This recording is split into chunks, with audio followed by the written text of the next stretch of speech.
पिछली रात राज दरवाजा खोलते ही जैसे ही कमरे में घुसा, दरवाजा पीछे से बंद हो गया।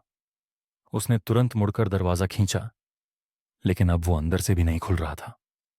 कमरे के अंदर अजीब सी ठंडक थी और दीवारों पर उकेरे गए पुराने चिन्ह कुछ कह रहे थे, जैसे किसी ने अपने नाखूनों से दीवार पर मुझे बचाओ लिखा हो। तभी कोने से एक हल्की सी सिसकती आवाज आई, तुम आ ही गए। राज का दिल जोर जोर से धड़कने लगा। वो बोला, कौन है?" एक परछाई धीरे धीरे सामने आई।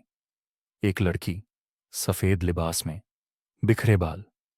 उसकी आंखें खाली थीं, लेकिन जैसे कुछ कहना चाहती थीं। मैं राधा हूं। 20 साल से इस कमरे में बंद हूं। मेरा शरीर तो गया, लेकिन मेरी आत्मा नहीं। तुम पहले हो जो दरवाजा खोल पाए। राज डर गया, लेकिन उसने हिम्मत करके पूछा, तुम्हें क्या चाहिए? राधा बोली, मुझे मुक्ति चाहिए, मगर उस तावीज को तोड़ो जो कमरे के नीचे दबा है। वही मेरी आत्मा को कैद किए हुए है। राज ने फर्श को खुरचना शुरू किया।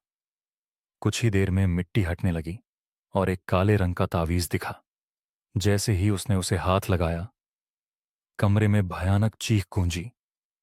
राधा चिल्लाई, नहीं, रुक जाओ। वो तावीज मुझे नहीं, किसी और को रोक रहा है। राज ने चौंक कर पूछा, किसको?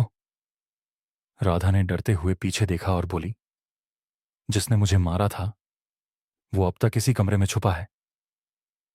अब क्या राज बच पाएगा? वो कौन था जिसने राधा को मारा?